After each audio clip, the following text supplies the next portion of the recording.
अगर आप चाहते हो कि आपके पास बहुत पैसा हो तो आपको बिजनेस करना पड़ेगा। लोग अक्सर बिजनेस के नाम से घबरा जाते हैं कि यहाँ रिस्क है और बर्बाद होने का खतरा बना रहता है, लेकिन ऐसा नहीं है। जितने भी लोग आज और इस समय इस ज़माने में एक सक्सेसफुल एंटरप्रेन्योर है, वो भी तो आखिर एक इंसान है। अब कुछ लोग कहेंगे कि उनका अपना फैमिली बिजनेस होगा, लेकिन ऐसा नहीं है। कुछ बिजनेसमैन हैं जिन्होंने अपने दम पर करोड़ों अरबों की कंपनी खड़ी की है। खैर, इस इंटरेस्टिंग वीडियो से आप सीख कर जाएंगे कि आखिर कैसे आप बिजनेस कर सकते हो बिना डरे और बिना घबराए। और एक बात, please hit the subscribe button, hit the bell icon as well and watch the complete video. और पूरी वीडियो देख लेने के बाद लाइक बटन अगर आपको पसंद आए तो, डिसलाइक बटन अगर आपको पसंद ना आया हो तो, और क्यों ना पसंद आया हो ये आप कमेंट में बता सकते हैं। चलिए जानते हैं। Step number 1, start your business of your own loved and known business. दोस्तों, अब कहते हैं ना, अगर पैशन प्रोफेशन बन जाए तो काम काम नहीं खेल लगता है। एग्जैक्टली हमारा पहला स्टेप भी यही कहता है कि आप उस बिजनेस को करें जो आपको पसंद हो और आपके पास उसकी अधिक जानकारी अधिक से अधिक हो। ऐसा नहीं होना चाहिए कि जिस भी बिजनेस में ज़्यादा फायदा आपको दिखे बस खोल दिए उसका बिजनेस। ऐसा नहीं करना आपको। जैसे अगर आप फैशन में रुचि रखते हो तो आपके पास उसकी अच्छी नॉलेज, यानी उसका मार्केट प्राइस, सेलिंग प्राइस, ये सब अच्छे से पता होना चाहिए। तो आप इसका बिजनेस बिना डरे और बिना घबराए कर सकते हो और काफ़ी कम चांसेस है कि आप इस बिजनेस में फेल होगे। इनफैक्ट अगर आप ऐसा करते भी हो और ये भी आपको कहीं ना कहीं सकारात्मक वाली फीलिंग देगी। सो ऑलवेज चूज योर निच एंड गो थ्रू निच। Step number 2, choose a perfect and right destination of your business. दोस्तों, अगर आप कश्मीर में जाकर कॉटन क्लोथ्स बेचते हो और अगर राजस्थान में जाकर स्वेटर और जैकेट बेचते हो तो क्या आपका बिजनेस चलेगा? बिल्कुल नहीं चलेगा, कभी नहीं चलेगा। तो इस बात का ख्याल रखना बहुत ज़रूरी है कि आप जिस भी प्रोडक्ट का बिजनेस करें उसे उस जगह पर शिफ्ट करें जहां लोगों को एक्चुअली उस प्रोडक्ट की ज़रूरत हो। क्योंकि ऑब्वियसली अगर आप लोगों को फ़ायदा दोगे तभी आपका फ़ायदा होगा। तो सबसे पहले आप जिस भी एरिया में बिज़नेस शुरू करना चाहते हो, सबसे पहले थोड़ा सा रिसर्च कर लो कि वहाँ पर किन चीज़ों की डिमांड ज़्यादा है या किन चीज़ों की सप्लाई उस जगह पर कम है। इस रूल को अगर आप ठीक से फॉलो करते हो ना, तो बेशक आपको कोई दिक्कत नहीं आएगी और मैक्सिमम चांसेस है कि आपके बिजनेस की गाड़ी रफ्तार पकड़ ले। Rule number 3, start your business with maximum amount. दोस्तों, कई सारे लोग ऐसा सोचते हैं और भ्रम में रहते हैं कि बिजनेस हम कम पैसे से शुरू करेंगे और जैसे जैसे प्रॉफिट होगा उसके बाद हम धीरे धीरे ज़्यादा पैसा लगाएंगे, जो कि लोगों की सबसे बड़ी गलतफहमी होती है।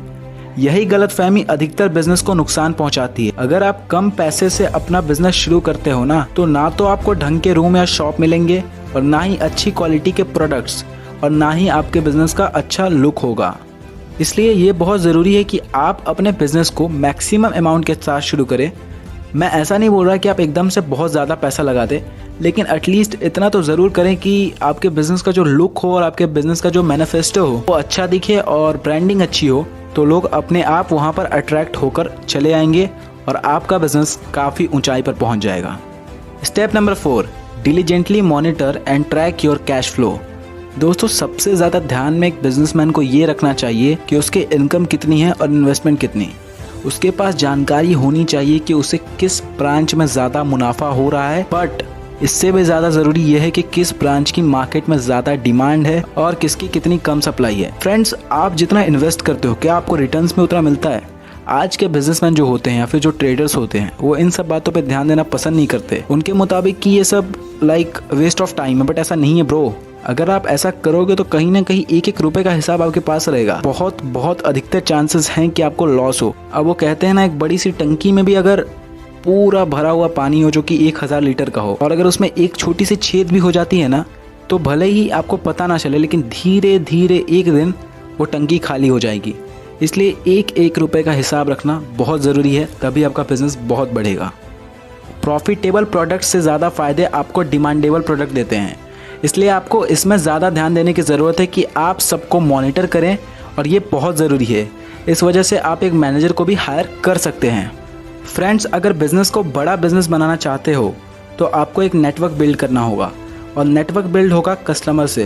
तो ये बहुत ज़रूरी है कि आप जिस भी प्रोडक्ट का बिज़नेस करें आप उसकी क्वालिटी ज़रूर चेक करें और कस्टमर से एक अच्छा बॉन्ड बनाएं, क्योंकि एक कस्टमर से ही आपको दूसरे कस्टमर मिलेंगे। एक कस्टमर से ही दूसरे कस्टमर तक आपके बिज़नेस का नेटवर्क ट्रैवल करेगा। आपको कस्टमर का विश्वास जीतना होगा, तभी आप एक सक्सेसफुल बिजनेसमैन कहलाओगे।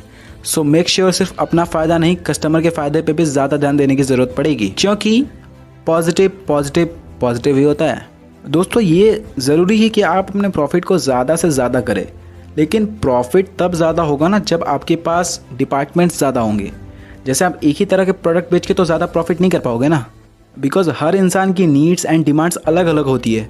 एक प्रोडक्ट के डिपार्टमेंट से अगर आपको ज़्यादा फ़ायदा हो रहा है तो आप उसका इन्वेस्टमेंट करके अपने बिजनेस में कुछ और नए आइटम्स को ऐड करें, जिससे कहीं ना कहीं आपके बिजनेस में लोगों की भीड़ ज़्यादा होगी और आपका नेटवर्क ब्रांड बन जाएगा। Step number 7, provide great service. दोस्तों, कस्टमर को उनके खरीदे गए प्रोडक्ट की डिलीवरी अगर देर से हो तो उन्हें वो सर्विस पसंद नहीं आती। अगर प्रोडक्ट की क्वालिटी खराब हो या प्राइस मार्केट के मुकाबले बहुत हद तक बढ़ाया गया हो तो ये सब बिजनेस रेटिंग को डाउन कर देता है और आपको ये सब नहीं करना है।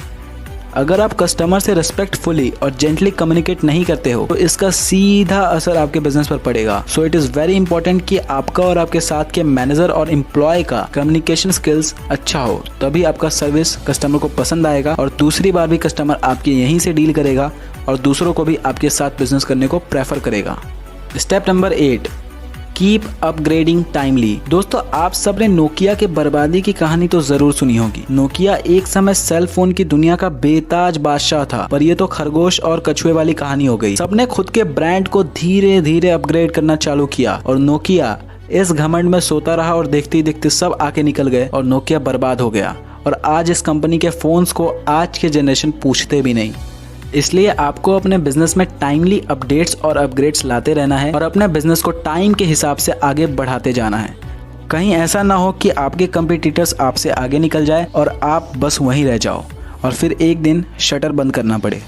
इसलिए इस वीडियो को आप फॉलो करिए, एक बार और देख लीजिए और इसके स्टेप्स को नोट डाउन कर ले। और फीयरएक्स टीम की तरफ से गुड लक अगर आप बिजनेस शुरू करने वाले हैं और फ्यूचर में करेंगे। और एक बात, इस चैनल पर entertaining contents, educational contents, motivational contents हर वीक आती है। तो क्या बात है ना, आपको कितना ज़्यादा सीखने, समझने और जानने को मिलेगा। ये हम सबकी खुशकिस्मती है।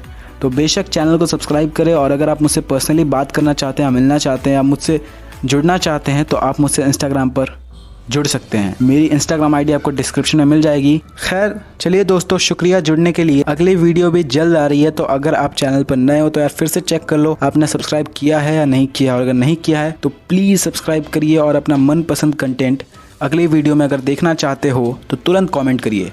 Thanks for being with us the whole session.